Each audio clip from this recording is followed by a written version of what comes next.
에스겔은 예레미야가 예루살렘 땅에서 선지자 노릇을 할 때, 선지자 역할을 할 때 바벨론 땅에서 선지자 역할을 했던 하나님의 사람입니다. 하나님께서는 오늘 말씀 36장의 그 앞부분에서 예루살렘을 이제 조롱하는 이스라엘 주변 나라들을 다 벌하시고 다시금 유대 백성을 고국으로 돌아가게 하실 것을, 회복하실 것을 말씀하셨습니다. 그러므로 하나님께서 벌하셔서 저 멀리 바벨론 땅으로 보낸 유다 백성들을 다시금 회복하려고 하실까요? 그 이유에 대해서 본문은 우리에게 말씀해주고 있는데요. 우리 말씀을 같이 보겠습니다. 우리 22절 말씀을 같이 보겠습니다. 제가 22절 말씀을 읽어보겠습니다. 그러므로 너는 이스라엘 족속에게 이르기를 주 여호와께서 이같이 말씀하시기를 이스라엘 족속아 내가 이렇게 행함은 너희를 위함이 아니요 너희가 들어간 그 여러 나라에서 더럽힌 나의 거룩한 이름을 위함이라. 아멘. 하나님께서는 이스라엘 백성을 가나안 땅에 심어서 하나님의 백성으로 삼으셨습니다. 그런데 그들은 그 땅에서 하나님을 잘 섬긴 것이 아니라 우상을 섬기고 또한 땅 위에 피를 흘렸다라고 말씀하십니다. 그러니까 사람들에게 서로를 향해서 악하게 대한 겁니다. 정의롭지 못하고 공의롭지 못하게 그렇게 악하게 서로를 대했던 것입니다. 하나님께서는 그들을 행위대로 심판하셔서 각국에 흩어버리셨습니다. 그래서 저 북쪽에 있는 북이스라엘은 아수르에 의해서 멸망당하여서 여러 나라, 아수르에 있는 여러 나라들에 이제 흩어지게 되었고, 남유다는 이제 바벨론으로 이렇게 포로로 끌려가는 일이 일어났습니다. 그런데 그렇게 흩어놨더니 어떤 일이 벌어졌냐면 그 여러 나라들이 여호와 이름을 더럽히게 되는 일이 일어났습니다. 여호와 하나님의 백성인데 그 땅에서 쫓겨났으니 여호와 하나님의 하나님 되심을 모독하는 일들이 일어나게 된 겁니다. 이 하나님께서는 여러 나라에서 더럽혀진 여호와 이름을 아껴서 하나님의 거룩하심을 다시 나타내고자 유다 백성을 회복하시겠다라고 말씀하시고 계신 겁니다. 유대인들은 자신들이 선해서 혹은 자신들이 하나님께 아주 특별한 사람이어서 그렇게 다시 회복하시는 것이라 생각할 수 있었습니다. 그런데 하나님께서는 그렇지 않다고 그들에게 선포하십니다. 유대인들이 거룩해서가 아닙니다. 유대인들의 모습이 하나님 마음에 들어서가 아닙니다. 그들이 선해서가 아니었습니다. 무엇 때문이었습니까? 바로 그렇게 하신 이유는 하나님의 이름을 위하여서 그들을 회복하신다는 것이었습니다. 하나님께서는 하나님의 이름으로 불려지는 하나님의 백성을 회복하셔서 하나님의 이름을 거룩하게 지키신다 말씀하고 있습니다. 하나님의 백성을 회복하시는 이유가 그들에게 있지 않았습니다. 회복하신 이유가 하나님 편에 있었습니다. 그러니 회복은 어떻게 될까요? 꼭 일어나는 일이었습니다. 회복의 이유가 유다 백성이 아니라 하나님께 있었기 때문입니다. 하나님은 우리를 회복하실 것입니다. 우리의 심령을 다시 회복하시고 우리의 가정을 회복하시고 이 나라와 이 교회들을 회복하시고 이 땅을 회복하실 줄 믿습니다. 그런데 그것은 우리 때문이 아닙니다. 우리가 잘해서가 아닙니다. 우리가 거룩해서가 아닙니다. 우리가 선해서가 아닙니다. 우리가 다른 사람보다 뛰어나거나 아주 특별해서가 아닙니다. 그것은 바로 하나님의 영광을 위해서입니다. 그러니 우리에게 소망이 있습니다. 우리 편에 회복의 이유가 있다면 우리의 죄와 연약함으로 회복을 기대하기 어렵습니다. 하지만 하나님 편에 회복의 이유가 있다면 회복하실 것입니다. 하나님께서는 우리를 회복하시고 우리의 가정을 회복하시고 이 땅의 교회들과 또 이 나라 이 민족을 회복하실 줄 믿습니다. 바로 하나님의 영광을 위해서 하나님은 회복하십니다. 하나님의 이름으로 불리는 하나님의 자녀들이 이렇게 쓰러지고 넘어지고 어려움을 당하는 모습을 그냥 두지 않으신다는 겁니다. 회복하신다는 겁니다. 우리의 회복은 우리의 소망이기도 하지만 하나님의 꿈인 것입니다. 하나님께서는 우리가 회복되어 하나님의 영광을 세상에 드러내기 원하십니다. 하나님께서 유일한 하나님 되심을 세상에 나타내기를 원하십니다. 하나님께서는 바벨론의 포로로 잡혀간 하나님의 백성을 회복하셔서 하나님의 영광을 만방에 드러내고자 하셨습니다. 그럼 하나님께서는 하나님의 백성을 어떻게 회복해 가실까요? 본문을 통해서 하나님께서 회복하시는 방법을 찾아보면서 우리를 회복하시는 하나님의 방법을 발견할 수 있기를 바랍니다. 25절 말씀을 먼저 같이 읽어보겠습니다. 시작. 맑은 물을 너희에게 뿌려서 너희로 정결하게 하되 곧 너희 모든 더러운 것에서와 모든 우상 숭배에서 너희를 정결하게 할 것이며. 아멘. 하나님께서는 유다 백성을 그들의 고국으로 돌아가게 하신 후에 맑은 물을 뿌려서 정결하게 하신다 말씀하고 있습니다. 모든 더러운 것에서, 모든 우상 숭배에서 정결하게 하신다 말씀하고 계십니다. 회복을 위해서 먼저 하나님께서 하시는 일은 죄로부터 우리를 정결하게 하시는 일입니다. 그래서 우리 영혼을 회복하시는 일입니다. 죄로부터 우리 스스로 정결하게 될 수 없습니다. 우리가 죄를 지었는데 우리 스스로 어떻게 그 죄를 벗어날 수 있겠습니까? 그것은 우리가 뭔가를 한다고 되는 것이 아닙니다. 우리가 애쓰고 노력한다고 고행한다고 되는 일이 아닌 것입니다. 14세기에 채찍질 고행이 유럽에서 성행했다고 합니다. 고행 형제단 혹은 십자가 형제단이란 이름으로 불렸던 이 운동의 추종자들은 스스로에게 육체적 고통을 가하는 것이야말로 하나님의 분노를 누그러뜨리는 진정한 참의 행위라고 생각하여서 여러 가지 고문 도구로 자기 자신을 채찍질하거나 상처를 냈다고 합니다. 그림을 보시면 저 그림이 프란시스코 고야라는 분이 그린 그림인데 저 모습에서 볼 수 있습니다.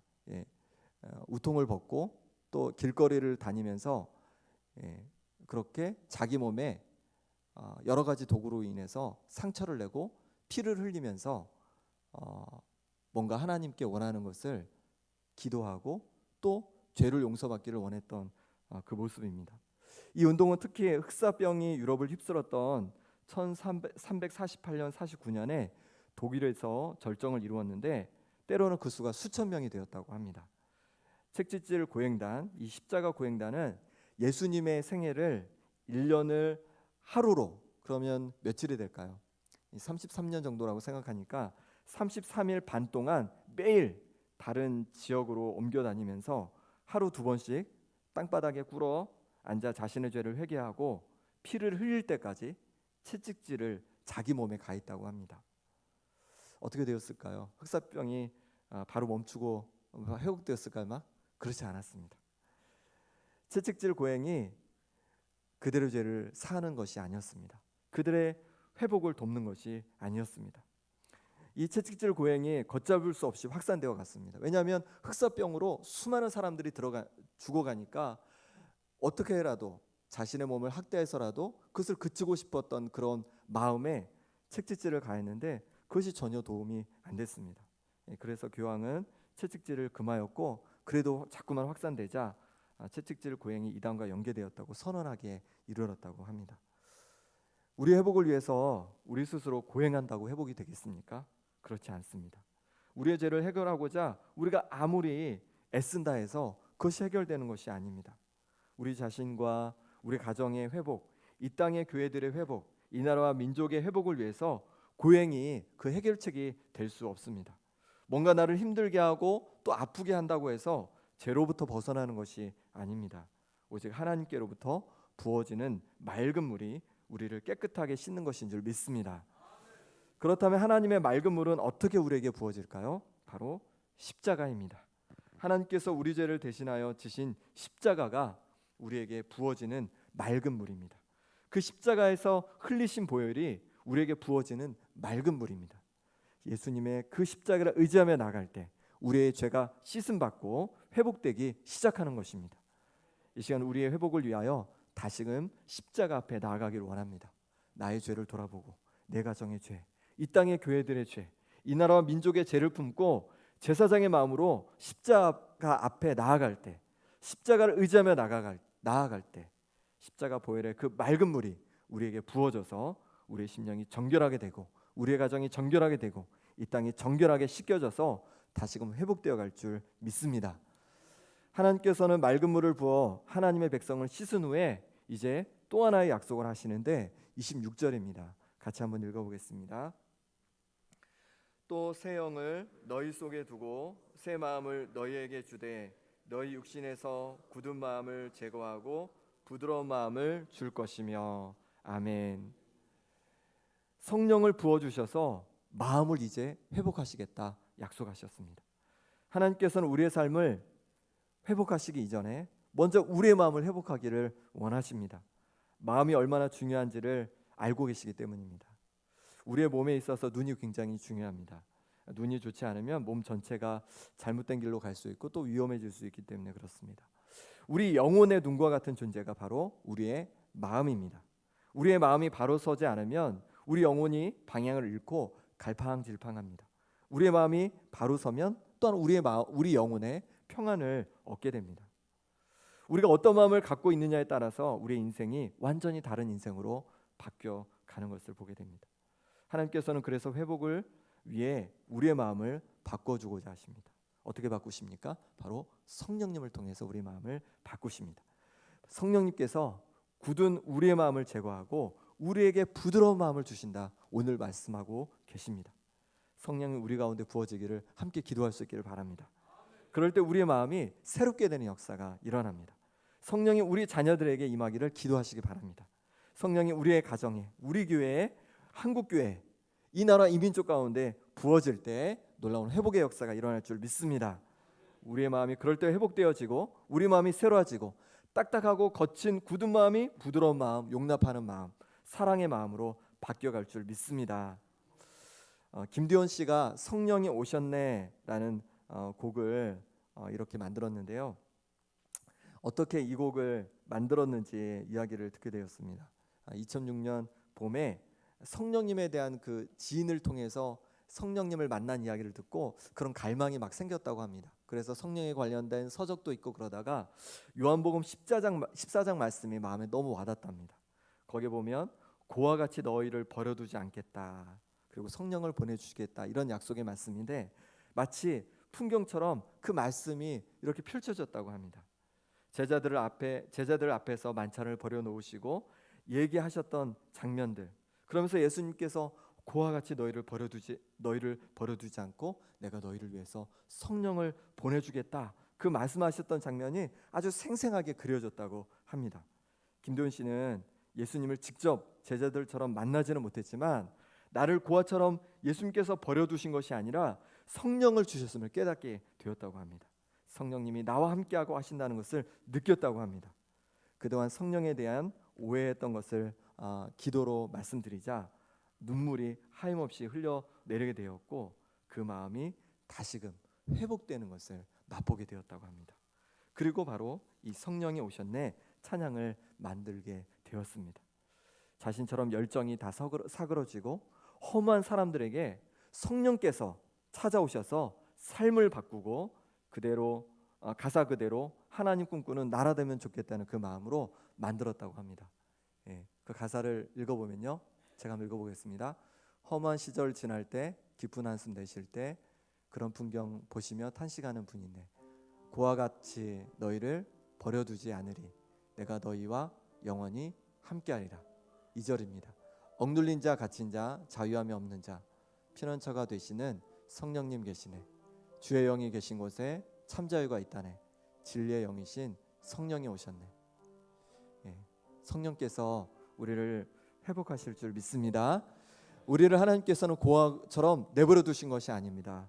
바로 성령님을 우리에게 보내주셔서 우리를 돕게 하셨고 우리의 마음과 우리의 삶에 새 힘을 허락하시는 줄 믿습니다.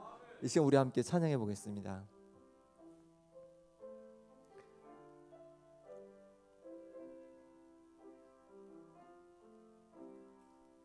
허무한 시절 지날 때 깊은 한숨 내쉴 때 그런 풍경 보시며 단식하는 분 있네. 고와 같이 너희를 버려두지 않으리. 내가 너희와 영원히 함께하리라.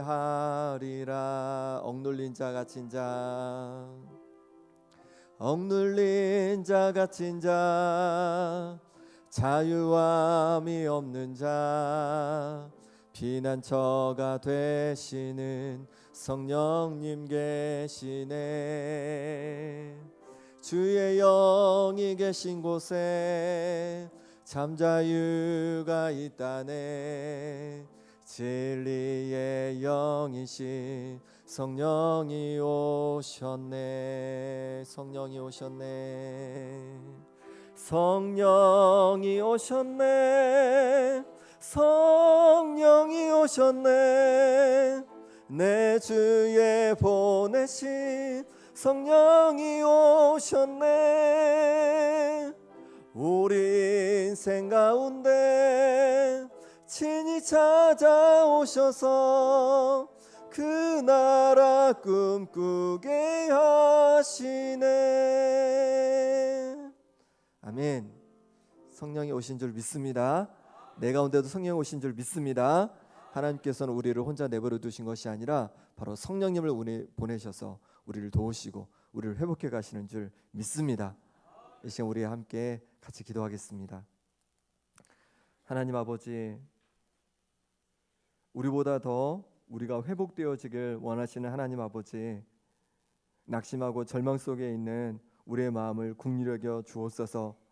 하나님 아버지, 다시 우리가 회복되어지길 원합니다. 하나님의 마음처럼, 하나님의 꿈처럼 우리의 가정이 회복되어지길 원합니다. 이 나라 이 민족이 회복되어져 가기를 원합니다. 하나님 아버지, 맑은 물을 우리에게 부어 주옵소서. 십자가의 보혈의 은혜를 부어 주시옵소서. 우리에게 보내주신 성령으로 충만케 하여 주옵소서. 그리하여서 우리의 심령이 회복되어지고 우리의 마음이 회복되어지고 우리의 삶이 회복되어져서 하나님의 영광을 나타내는 우리의 심령 되게 하여 주옵소서. 우리의 삶이 되게 하여 주옵소서. 우리의 가정 되게 하여 주옵소서. 이 나라 이 민족 될 수 있도록 인도하여 주옵소서. 예수 그리스도의 이름으로 기도드립니다. 아멘.